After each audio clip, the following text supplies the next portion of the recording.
Maybe tonight, like I'll be accused, you come to Parshas Mishpatim, so the over-anxious, like yeshiva man, you quickly run to Baba Kama. Thank you, Gabriel. You quickly run to Baba Kama, Baba Metzia, Baba Basra. It's always exciting, Parshas Mishpatim. You chazer the Babas. And I want to learn with the Chevra, Gemara Baba Kama. We come to the Parasha of Bar, and there's a Gemara Baba Kama that I want to study with the Chevra. I think this Gemara Baba Kama has something to teach us that's so relevant to our lives.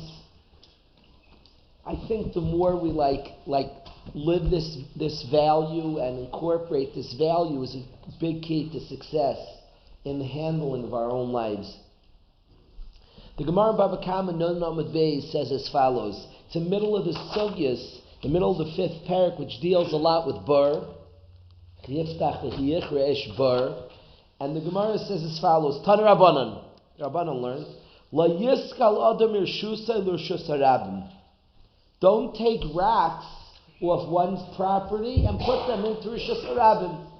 Isser la yiskal adam, not to be cycle from your Rishus to Rishus Harabim. You're not allowed to do that. You can't take stones off your property and put it to Rishus Harabim. There's no Lashon Hara. Even on a guy, I'm not sure it's a good practice to say Lashon Hara. Here is like a shack. When you turn the bend, you come down Boyden, and you make a left onto Cook Street. So there's a house there. I've caught this guy numerous times. It's something you won't think about much this year because we haven't seen much of winter this year. I don't know if the Chev remembers there was something called snow that used to come in the winters. And Rav Ezi said Yisrael is the only winter who's come to Waterbury this year. But there used to be something called snow. And there's a guy who sits when Boyd and you turn a left onto Cook. I caught him this guy numerous times. I want to post the Gemara Baba Kama near his property. I've seen him blow his snow, the snow blower, and put his snow to the middle of the street, which is remarkably dangerous and remarkably selfish. And for anybody who has a snow blower, what you're supposed to do, of course, it blows the snow. You put it on your grass. You're not supposed to take the snow. Now you could say Dam Lekavschos, if there's such an Indian that he's waiting, the snow plow gets in the street, but till the snow plow comes is very dangerous. And I've caught this guy a number of times. I've seen, you can't believe it. You watch a guy doing it. What? He's just putting the snow to the middle of the street. He doesn't know a Gemara Baba Kama. Mishpatim Bal Yadom. He doesn't know Mishpatim. And it's Pashid Din, La Yiskal Adam Yeshusay. You're not allowed to take rocks from your property or snow as it may be here. L'Rishus Harabim, and you can't put it to the Rishus Harabim. So this gentleman clearly doesn't know this Gemara Baba Kama Nun Amud Beis. But I want to study with the Chevra here the following story. Ma'isa ba'adam echad. The Gemara says a story with an individual. He was such a fellow. He was taking racks from his Rishus and put it into Rishus Harabim. Umatzui chassid echad. A chassid caught him doing it. He was caught in the act by a chassid. Very interesting that the Gemara labels the guy who caught him a chassid. That's very instructive to me. When you follow the story, why does he have to be a chassid? Somebody caught him and yelled at him. I want to suggest, and it's very interesting to me, Gemaras don't say random details. Gemaras are so brief in stories. Every word said in a story is very instructive. Who cares who caught him? Some fellow caught this guy. Who cares who made the left on Cook Street and caught him? But it's important to the Gemara, Matzli Chassid Echad, a Chassid caught him. I think what the Chassid taught is Yiddishkeit 101. A Chassid is the Pirush that literally it's Lifnim Mishuras Hadin. But I think there's something deeper to anybody who follows Mesilas Yesharim. He says the first 12 prakim is to be a tzaddik, and after is to be a chassid. I think there's some mistake to just above the letter of the law, so it's like extra credit. Tzaddik is what you're supposed to do, and chassid's extra credit. I don't really think it means extra credit. If you follow Mesilas Yesharim, his introduction, he says, Yisoida Chasidus v'Shayrish Avoida. Why does he tell us about Chasidus to start before? Avoida is Sidgus, is what's incumbent. And he starts his Sefer, that the first parak, this is the Yisoid of Chasidus. Whoa. Many people learn the first 12 prakim and they stop there. I want to be a tzaddik. Chasidus is extra credit, and it's called Lifnim Mishuras Hadin. I'm not sure that's how I view Chasidus. It is called in Chazal, it's a Gemara Bab Metzia Tomat Babais. It calls Chasidus Lifnim Mishuras Hadin, but I want to say that it's not above the letter of law extra credit. Lifnim Mishuras Hadin means there's the law, and then the attitudes that the law is trying to produce. A chassid is the living application of the law. When the law is lived right, it will produce the chassid. So it's above the letter of the law. It's more than what the law says. It's what the law tells you and teaches us. So that's what a chassid, much more. Of course we're striving chasidus. Chasidus is if a person is sensitive and attentive to what the law is creating, becomes a chassid. The way I would like to define a chassid, I can't prove it to you. I'll be honest, I have a friend who's a very thorough person, and he'll make such a claim, he'll study Shas every time it says chassid, and I'll be very honest that I didn't do that, and it would take, somebody wants to research, it would be very interesting. I can't prove this, I can only say my encounters with chasidus, where I've seen it used in Shas, lend me to believe that it's not talking about above the law. I want to even say here, why would it speak about a chassid? I would call him a tzaddik, by the way. Somebody made an infringement on the law, and it said a chassid came and corrected him. Now, according to what I'm saying, he's going to teach a fundamental of what law is trying to create. You'll see in my pshat why he's called a chassid. If chasidus is lifnim mishuras hadin, there's no lifnim mishuras hadin here. You're not allowed to do this. He didn't teach any chasidus. So why call him a chassid? He had no chasidus to teach. So it's a mere coincidence he was a chassid. A guy who hadn't done lifnim mishuras hadin, of what significance to this story? He didn't teach any chasidus. What he taught was nothing short of the law itself. So why tell me about a chassid? A chassid came and taught tzidkus. So it's just like, he's an overqualified teacher. It's funny, he's overqualified. A chassid taught tzidkus. According to me, the translation of chasidus is what the Torah is trying to create, an attitude. You'll see, he mamish taught chasidus. It's nothing to do with Lifnim Mishuras Hadin, it was just the law, but we'll see in a minute that a chassid came and taught chasidus. It will become more clear when we study this Gemara in a minute. But I don't want to say this is my raya from this Gemara, it's not.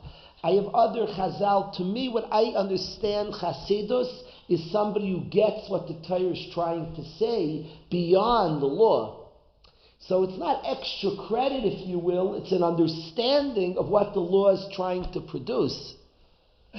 That's my understanding of Chasidus. If that's true, it makes a lot of sense Mesilas Yesharim would start with Chasidus, because if the law is trying to produce this, so the intended goal is Chasidus.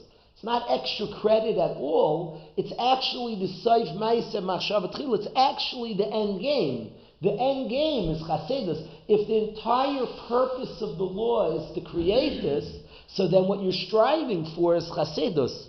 If it's extra credit, so it's not what you're striving for extra credit. People will say this. You'll hear people say, I want to be a tzaddik. Let's first be a tzaddik or a chassid, so only learn the first 12 parakim of Mesilas Yesharim. According to what I'm saying, Chasidus is the law is intended to produce the chassid. So you can't, there's no such concept, it's enough I'll be a tzaddik. No, the tzaddik keeps the law, which produces the chassid. The goal is the chassid. So it says a chassid comes, and Amar Loi, I was a little lengthy there, but remember, you had this fellow throwing rocks in the street. And the chassid came, and Amar Loi, and he says to this person breaking the law, Reika, you empty-headed. Why are you taking rocks off the property that's not yours? A strange thing. I picture if we would imitate the Gemara and I would tell that guy, the corner, I'm calling him out, but you make the left, he's on the right side. You make the left onto Cook Street, and I've seen the guy put the... So I would say to him, why are you taking the snow off the property that's not yours and putting it on your property? He's not. That's not what I'm doing. Sorry. He would laugh at me exactly like this. Guy laughs. The chassid says to the guy who's taking his properties full of rocks, he's taking them off, putting them in the street. The chassid said, why are you taking rocks off the property that's not yours and putting it on your property? Because I'm not. That's not what I'm doing. And the chassid's he calls him an empty head. The chassid's calling him dumb. Now he's evil, not dumb. When I pass by that guy, I don't look at him that he's dumb. I get it. He cares about his side, his property. He doesn't care about our property. I wouldn't call him dumb. I'd call him evil and selfish. The chassid calls him dumb. Reika, you're empty. The chassid calls him dumb. Very interesting. I wouldn't have said he's dumb.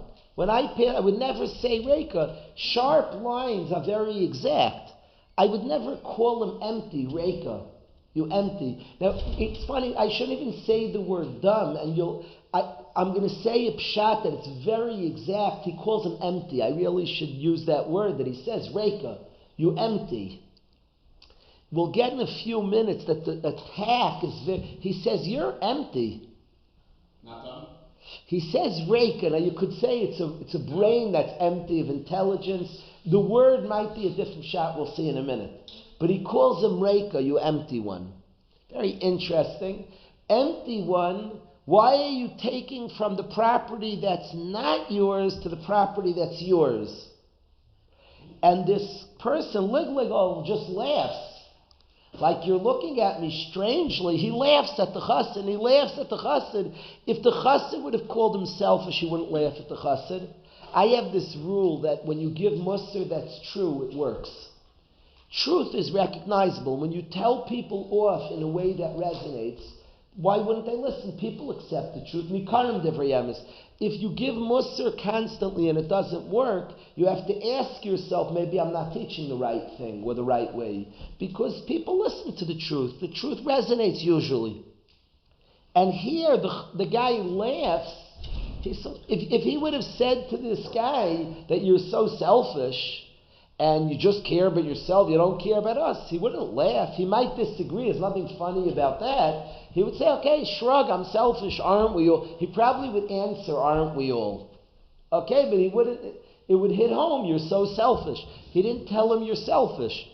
He said, you're putting it on your property and you're taking it off what's not your property. So he just laughs. He said, you're clueless. You're clueless what you're saying. And he laughs. Liyamim, later on, it happened. Nitzrach limkar sadeyu. He has to sell his own field. And he's walking in the very Rosh Hashanah where he put the stones. And he trips on his own stones. Amar, and he trips on his own stones. And he says, oh, did that chassid get it right? Oh, did he say good? It's a very strange story. That why the chassid become right? He had to sell his property at the time, and he all of a sudden understands the chassid. Do I understand the chassid?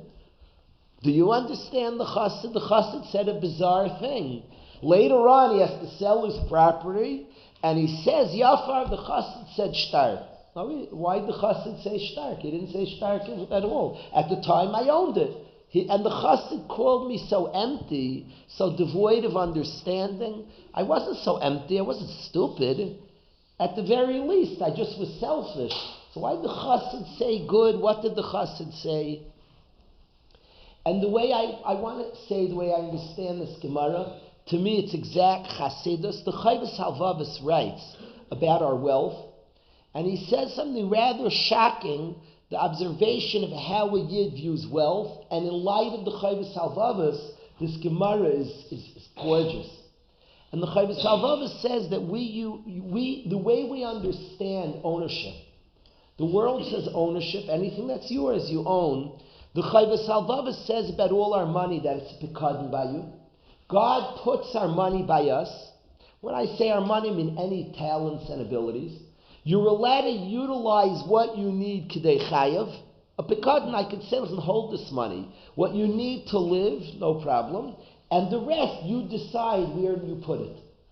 And he says that's the Jewish way, that's the Yiddish Ashkafas HaTorah of a person's wealth. That it's a pikadon by him, he can utilize from the pikadon what he needs to live, and the rest Hashem put by him to decide where it goes.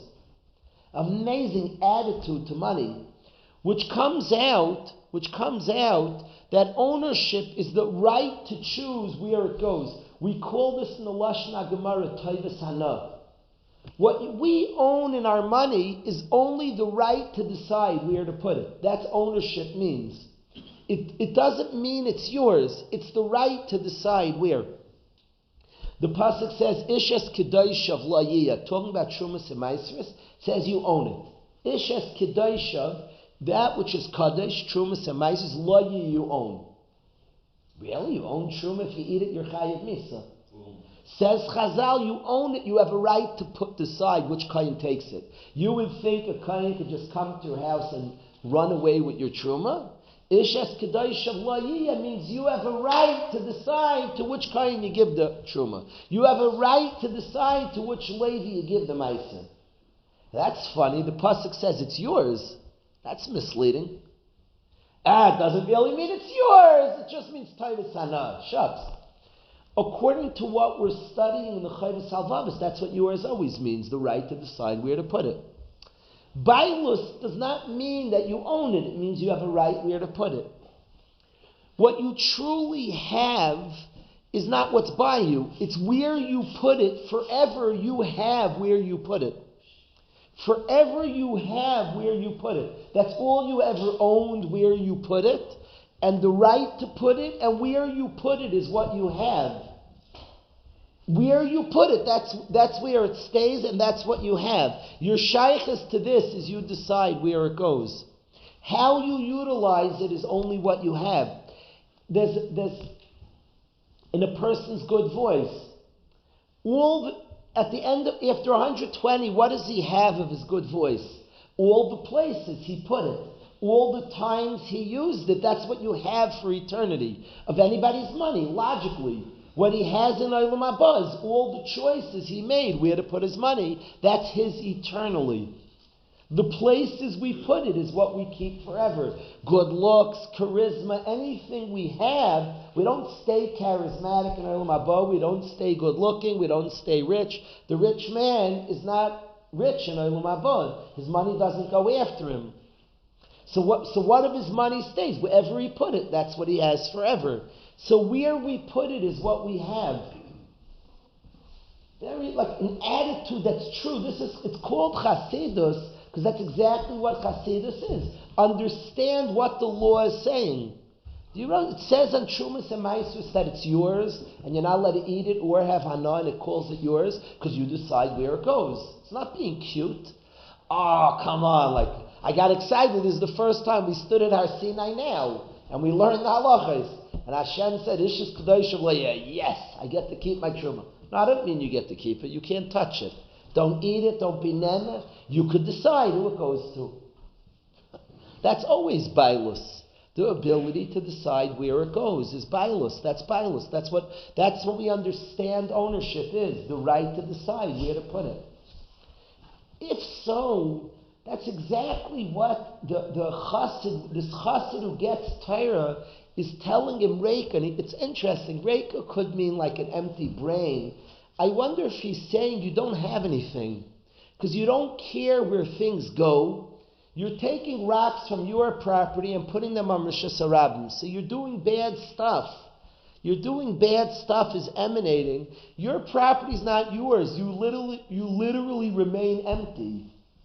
Your dealings with the rabbim are negative, are hurtful. So many ways you think you're protecting your own property is not yours. How you deal with the rabbim through your own property is all you have. You're left empty. You don't give, and you're protecting what's not yours. You don't have anything. If you protect what you suspect as yours, a guy like guards his stuff, that's what you're doing when you empty your property of rocks. You see what you have, you're protecting. You're very careful. You're taking all the snow off your property. But your dealings with the Rishus HaRabim, your impact on others, you're messing up. You're the ultimate person. You don't have anything. And it could be. I don't know if this is drash. He calls him Reika, you empty. It could be an empty head. It could be empty. You're bereft of all. You're the ultimate empty one because what your dealings with what you give to others are just putting rocks in the streets.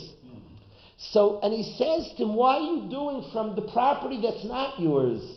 What's by you is but a pekadon. You protect what's not yours. All you have in your thing is how you utilize it for the Rishus HaRabim. To the Rishus that's yours is the world of Rishus HaRabim.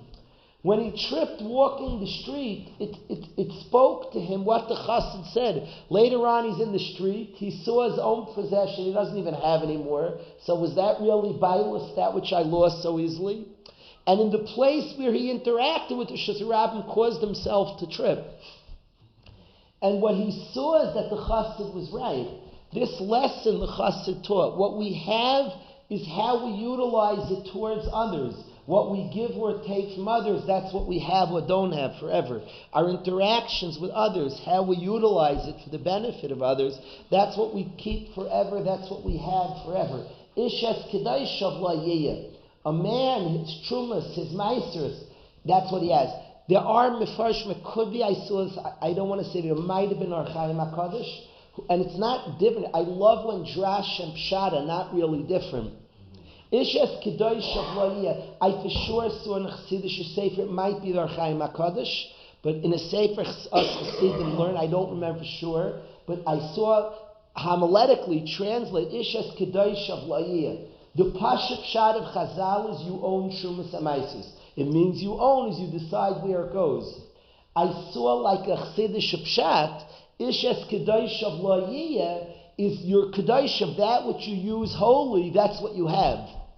Ishes Kedosh of that which you use in a Kedusha way, lo yiyah, that's what you have. I love it because the drash and the pshat are not really very different. Where the pshat is saying, you know what bailus means, your decision, where to use it. And the Chassidish pshat is, you know what you have, what you utilize right, you have forever. They're not really different. Licht and pshat is that drash. What in the pshat of saying that what's ownership? It's not a trick of Hashem. I have seen this. Don't be surprised. I've seen this countless times. That what's called Chassidish Torah really lies true in the pshat and the pasuk. And even though it's not what the pshat is saying, but the chassidus of the pshat, chassidus, the implication of saying you own it, and no, it was a joke. I don't know. I just got to decide where to put it. Oh, that's called ownership. Fits very well with this drash that you know what you own, what you as kadosh of that which is used in a precious way. That's what you have forever. Your precious decisions of how you used it, lo yiyah, that's what you have forever. And the attitude of bailus, not just on money, on all our time, the attitude of bailus on time. I own my time. The attitude on bailus of everything is the decision where to put it. On time, it strikes me a lot. This sense we all have. Life is precious and we have a lot on our plate. And we own our time, the right to decide where we're going to utilize it, how we're going to turn it into what we're going to do with it. We do own that right where we put it. And where we put it is what we have forever. We have that time, Chai Yolam, where we put it. We put it in things of meaning, the time. We have it forever. Money we make, talents we have. We put it in precious places, and that's what we have. That's how we understand bailus. It's all owned by Hashem. It's all owned by Hashem, the right and the tremendous honor that Hashem put it by us, with the right to decide where it goes. This line that the Chassid taught this Reika, this empty head, or empty one, who cares about his own property and doesn't care how he deals with the rabbin. And he says, you're mixing up life. How you deal with the rabbin, that's what you have, l'reshus shalcha. That's all you have is your interaction to the rabbin. So you're essentially treating the rabbin by dumping snow on the rabbin. That's the reshus shalcha. That's what you're going to have forever. And he sees that when he trips on his own stones. He senses that lesson. That's what I have. That's what I'm busy with. That's what I'm going to always have. And my own property is not what I have. Temporarily, it's by me, but that's only a pekadon. And when he loses it, he sees that. So I wanted to learn this really beautiful Gemara Baba Kama. It's Nun Amud Beis. So that was the little piece of Baba Kama. I wanted to study a Ramban for very, very brief, because I think it's amazing Ramban, and there's a lesson that I wanted to learn from this Ramban. The pasuk has very interesting. It speaks somebody hits his father or his mother, mais yumas. Somebody hits their parents, so it says mais yumas, chayiv misa. Then it says going the next pasuk, somebody who kidnaps, benimsa biyada, the person really was by them, mais yumas, chayiv misa. And then it says mikal lavimai, one who curses his parents, mais yumas.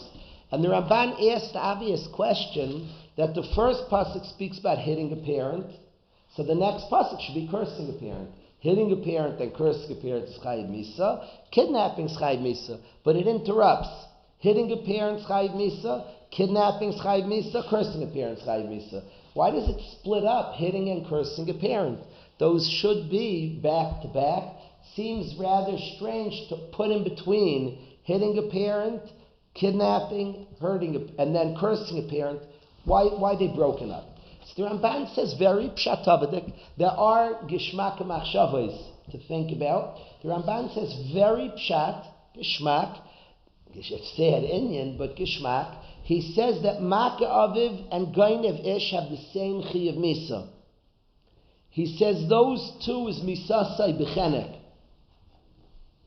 Those two, the Misas Chenek.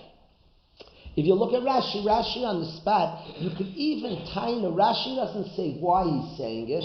Rashi on both these psukim of Misa, Mais Yumas, on Makav V'imai, hitting a parent, Rashi says B'chenek. On kidnapping, Rashi says Mais Yumas B'chenek. And he says any Misa that the Torah says Stam is Chenek.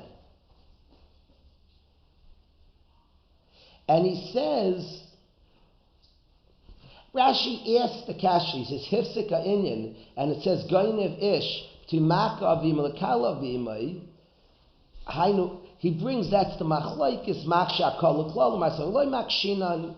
The Ramban speaks out Lehedya that the reason it introducts, the reason it blocks it, is because both for hitting a parent is chenek, for kidnapping is chenek, for cursing a parent, and Rashi brings Mais Yumas as skela.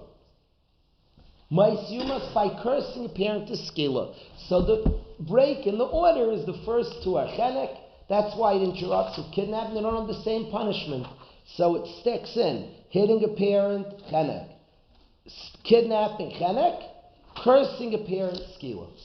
What's rather remarkable is anybody who learns Sanhedrin, we're learning the Babas, Sanhedrin, we're learning a lot of Nezikin in this week's Parshas Mishpatim. All of us know that skila is a worse einish than chenek by a lot. Skila and sreif are the harsher too. And now comes out something rather shocking. For physically hurting a parent is less of an einish, is chenek. For cursing a parent is a worse einish, skila. It's worse to curse the parent than to physically hit a parent. That's rather remarkable. Pretty incredible. And I want to say, we're a people, and in the parsha of Mishpatim is the parsha of Lashon Hara. We say, Achayim v'amavas b'yad Lashon. It's rather dazzling that our Torah, and we're zeicha to be aware of Torah, said of Big Josh, it's a worse punishment to curse a parent than to hit a parent. You'd ask like sticks and stones will break up, so names never harm me. In our world, to curse a parent is a worse einish than to physically hit them. Such is the power of the mouth, the power of attacking with the mouth is a worse einish than physical. I think we talk about Chassidus, studying Torah, and learning from Torah ideals and values. To Goyim, to many people who don't know Torah, have a sense it's just words. It's just words. And the Torah, the attitude we say every day we start davening, Baruch She'amar v'haya olam. Shem spoke and created the world. Amir, the world was created with words. It's not shocking to any of us. It's funny, when I read this, nobody looked shocked. I think if it was chas v'shalom, a secular audience, for hitting a parent, which is a worse crime? Hitting your parent or cursing them? I think to a secular audience, obviously hitting, you got physical. I mean, bad enough you said not, you got physical. To us, no. To us, our Torah Akdosha teaches us that for cursing parents is a worse einish than hitting parents. And the einish of cursing a parent. But I want to get to something more specific. I am moved by the general power of speech, by the power of speech. I think it bears teaching our own families this on Shabbos. I think it's rather amazing. I think you talk about Chassidus, attitudes of the Torah. In our world, Shmuley, speech is big. You rip somebody's a big deal. It's the parish of Lashon Hara. A guy gets a worse einish for cursing his parent than for hitting them. Because we don't look where you got physical. You said a disgusting thing. I think that's remarkable already. Just the power of speech and how seriously we take speech. We're not a people who said, okay, it's just words. What do you mean? Baruch she'amar v'haya olam. Speech is, we will mekadosh our wives with speech. You make something holy with speech.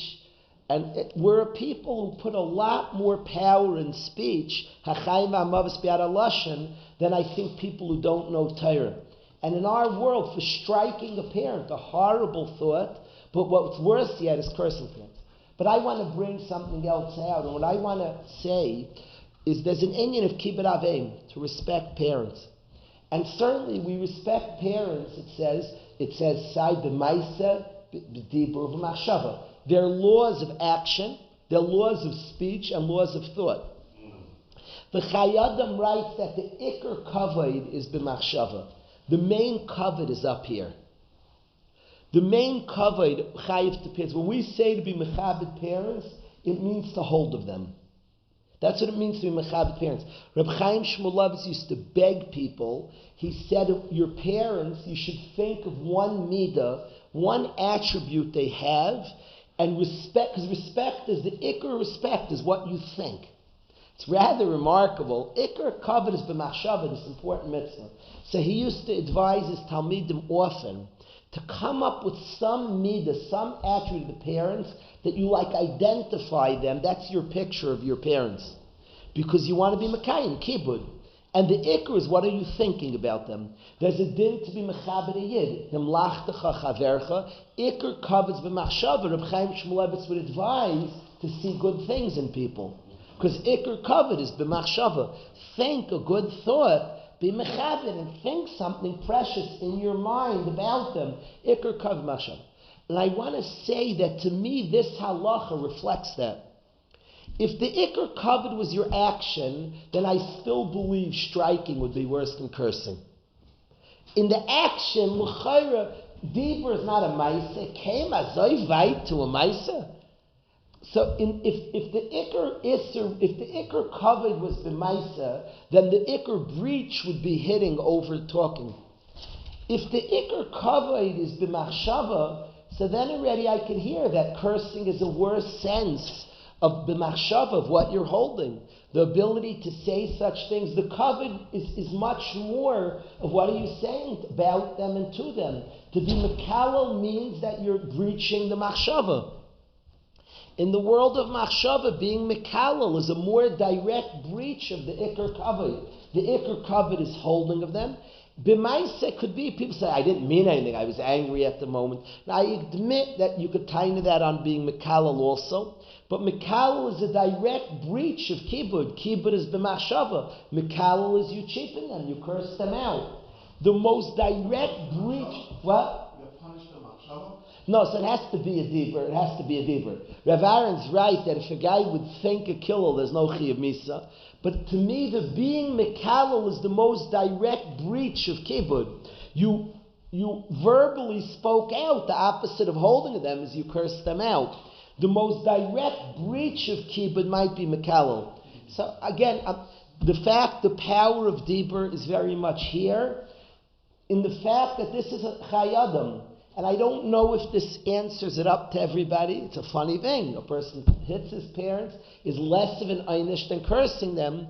If what we're saying is true. It's a chayadim that the ikr covered is b'machshava. So then the breach that's most direct to that is a different type of machshava. When you curse them, you openly breached holding of them and holding them special.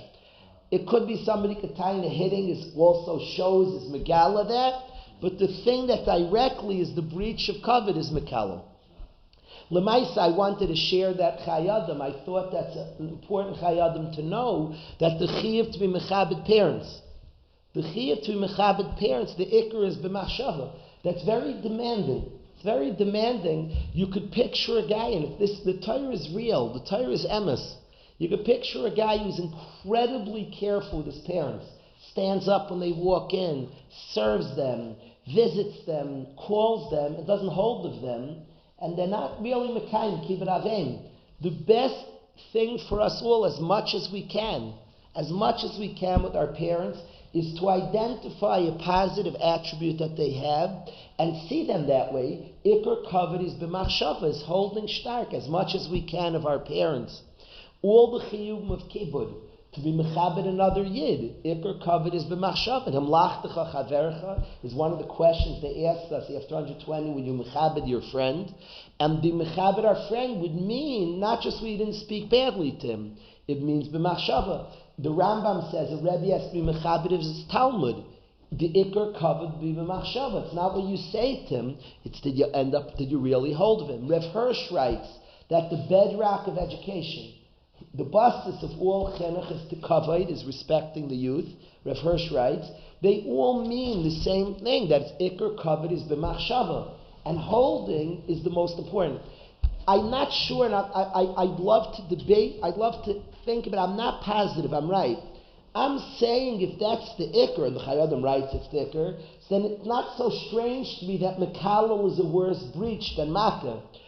If the ikr was the actions, so it would seem to me that makkah would be the worst. If the ikr is respect, then you could debate. Then I'm not sure. Cursing somebody, hitting, the ikr is the machshava. I'm not sure. Somehow, to me, there's something about that the ikr is b'machshava that mekalel might be a bigger breach. One could argue with me. One could say even if b'machshava, smacking them is not a very good machshava, it's debatable. I certainly could hear if the ikr of kavod is the actions. So smacking a parent, I don't see how it wouldn't be a bigger breach than cursing. It's the furthest action from kavod. If the ikr kavod is what you hold to them, so that's not surprising. Cursing them out's a worse breach than hitting. But I'm not sure. It's debatable. It's debatable if you like that teretz. Maybe you weren't bothered by the kasha, because in our world, words could be worse than physical in our world. So it could be, if you weren't bothered by the kasha, excellent. L'maisa, this fact is true. I think it bears studying. The fact that one hits a parent is not punished as much as cursing a parent is rather remarkable. At the very least, it speaks about the power of Dibur. I'm claiming that this might connect to that which the Chayyim writes anyway. So I want you to know the Chayyim, and the Chayyim writes that the ikr kavod is b'machshava.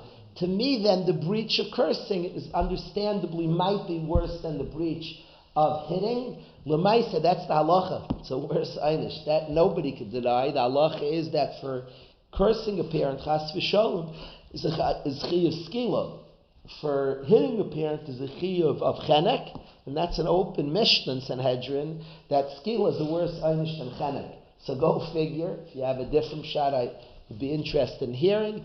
I wanted to share this with the Chevra. Yashikar Chabasa.